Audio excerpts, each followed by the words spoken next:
Why most gun owners get concealed. Carry wrong. Carrying a gun isn't just about owning one and saying, "I'm good to go." That mindset leads to mistakes. If you're going to carry concealed, there are certain rules that can make or break your success. Rules that far too many people ignore. And that's what we're going to fix today. Some of these rules might seem simple at first. You might think, well, I've got a gun, I'll carry it every day, and I'll be fine.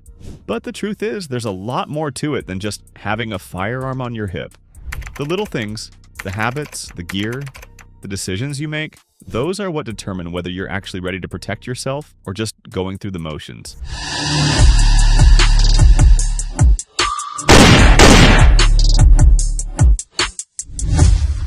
Rule number 1, choosing the right carry gun. So let's start with the most basic and most important part, your carry gun. This is where everything begins, and it's where a lot of people go wrong. Too many folks buy a firearm based on size, price, or what a friend recommends, without ever figuring out what actually works best for them.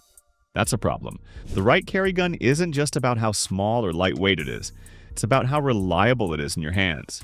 It should be something you can shoot comfortably, accurately, and confidently. What fits someone else's grip perfectly might feel awkward or unstable to you, and what looks good in a display case might handle completely differently at the range. That's why testing matters. If you can, go to a range that rents handguns. Try different models.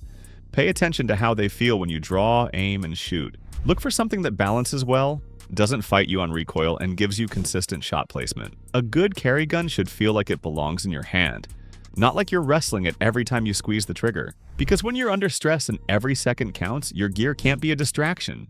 It has to work, and it has to work for you. Rule number 2, don't let size fool you. One of the biggest mistakes new carriers make happens before they even leave the gun shop. They walk in thinking the smallest, lightest pistol must be the best for concealed carry. It sounds logical at first. Smaller gun, easier to carry, right? But here's the truth. Those ultra-compact firearms are often the hardest to shoot accurately. They're snappy, they have less grip surface, and they can be tough to control under pressure. Then you've got people on the other end of the spectrum, those who think they need something massive to feel secure. They walk out with a bulky, full-size firearm that's nearly impossible to conceal or carry comfortably all day. And what ends up happening? That gun stays at home because it's either uncomfortable, too heavy, or just not practical for real-world daily carry. That's why it's so important to find a balance, a gun that's reliable, accurate, and actually fits you. Don't rush the decision. Invest a little bit of time, maybe a little money. Head to a local range that lets you try different models. Feel how they shoot. Test how they fit your hand. What works for someone else might not work for you, and that's okay. You're not trying to impress anybody. You're trying to stay alive in a worst-case scenario. Choose the gun that gives you confidence, comfort, and control. Rule number 3, your holster matters more than you think. Now, once you've picked the right gun, the next step is just as critical, and that's your holster. Too many people throw their firearm into a cheap, floppy holster that does nothing to secure the weapon. That's a problem. Your holster should do 3 things. Keep your gun in the same position every time, allow you to draw safely and smoothly, and stay comfortable throughout the day. If your holster doesn't hold the gun firmly, if it shifts, flops, or moves around, that's a liability. You need it to stay locked in place and ready when you reach for it. Comfort matters too. The holster should be slim, lightweight, and allow full access to your grip and magazine release. If it digs into your body, causes you to sweat, or makes you constantly adjust it throughout the day, you're eventually going to stop carrying. And that defeats the purpose. A good holster disappears into your routine. You forget it's even there until the moment you need it. Rule number 4, never overlook the gun belt. But we're not done, because here's something most gun owners overlook completely. The belt. A quality gun belt is the backbone of your entire concealed carry setup. And no, a regular leather belt from your closet doesn't cut it. If your belt sags, folds, or gives under the weight of your firearm, you're going to deal with shifting, printing, and discomfort all day long. Worse, it can throw off your draw and put you at risk in a real emergency.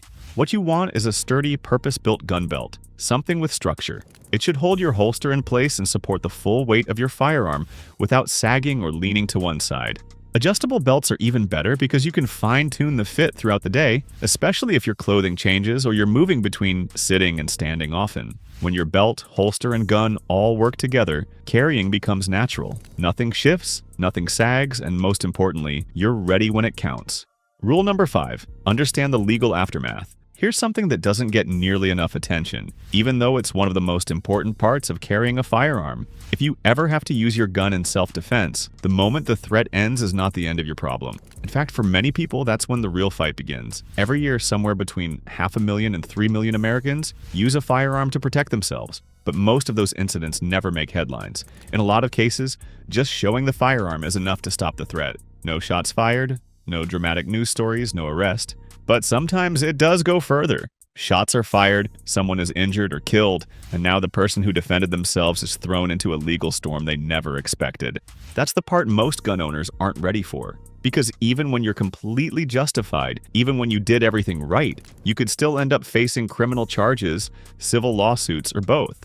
And unless you have tens of thousands of dollars sitting around for legal defense, you could lose more than just money. Some people end up pleading guilty just to avoid the legal battle even when they're innocent, and that can cost you your gun rights for life. The truth is, not every situation is simple. Let's say you cross into a state where your carry permit isn't recognized, or maybe you use your firearm in a location that has confusing rules about gun-free zones. What if you had a single drink at home before someone broke in? Prosecutors might try to say you were impaired. Even if you were defending your family, the law might not be on your side. These kinds of situations happen more often than people think. They don't always become major news stories, but they're real and they ruin lives. That's why it's so important to be prepared for what happens after the trigger is pulled. Being armed is only part of the responsibility. You also need to be protected legally. One moment of doing the right thing could turn into years of stress, legal bills, and regret. Carrying a firearm means you're willing to step up when danger appears.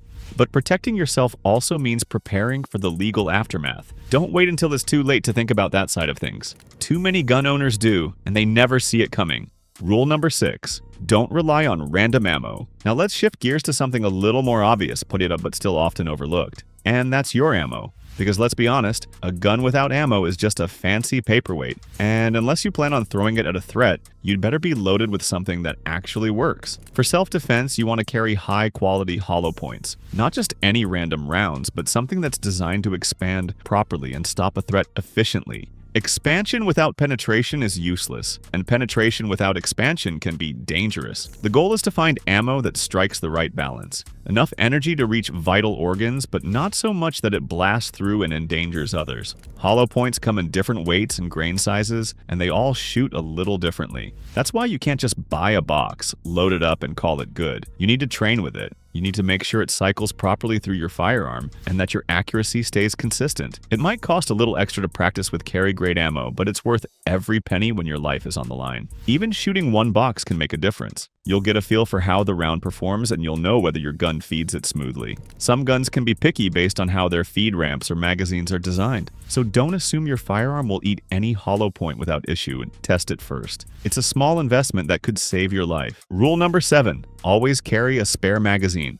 Now let's talk about something else most people don't think about until they actually need it. Carrying a spare magazine. It's one of those tools that sounds optional until the moment it's not. Think about this. Under stress, people miss, even trained professionals. Police hit rates in real-world shootings are shockingly low. Add adrenaline, fear, darkness, and movement. And suddenly those extra rounds matter more than you ever imagined. Having a spare mag gives you more than just extra ammo. It gives you a backup in case of a malfunction. It gives you time. And most importantly, it gives you options when things don't go according to plan. The key is carrying it in a way that doesn't get in your way. It needs to be secure, comfortable, and quick to access. Whether you keep it in your pocket or use a minimalist clip, the goal is the same. Have it with you and be able to get to it fast. Because if your only magazine runs dry or fails and you're out of options, you're done. And when lives are on the line, that's not a risk you want to take. Bonus rule: prepare for what comes after the fight. Now let's shift to another overlooked item, a safe and legal way to secure your firearm in your vehicle. Most of us don't want to be without our carry gun,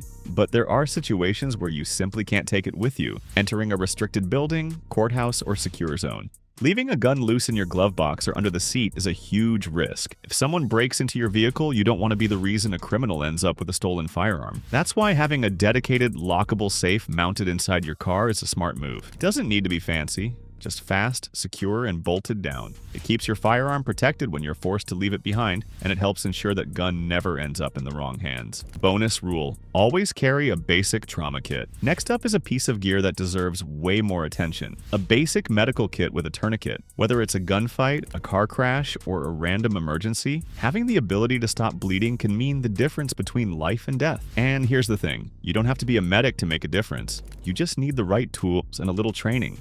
There are tons of videos online that can teach you how to apply a tourniquet, seal a wound, or respond to trauma. You never know when you'll be first on the scene. It could be a stranger, a friend, or even yourself who needs help. These kits are small, affordable, and take up almost no space. But the impact they can have is huge. The final word: don't just carry, be prepared. When you carry a gun, you're accepting a responsibility that goes far beyond pulling the trigger. You're committing to protect life, your own and possibly someone else's. And with that comes preparation: legal, physical, and medical. Some people might hear all this and say it sounds paranoid, but most responsible gun owners know better. They understand that we're the ones willing to step up when others won't. We're the ones who would protect even those who argue against our rights. We don't just talk, we act when it matters most. Self-defense isn't about being reckless. It's about being ready. And that means more than owning a firearm. It means building a complete system around it, one that includes proper training, the right gear, backup options, and the mindset to carry all of it responsibly. So think about your setup. Are you ready for the unexpected? Do you have what you need if things go sideways at night, in a parking lot, or during a traffic stop? Maybe that means adding a red dot, carrying a flashlight, or rethinking your everyday carry kit. Whatever it is, the point is to be ready before you need it, not after. That's the difference between carrying a gun and truly being prepared. Let's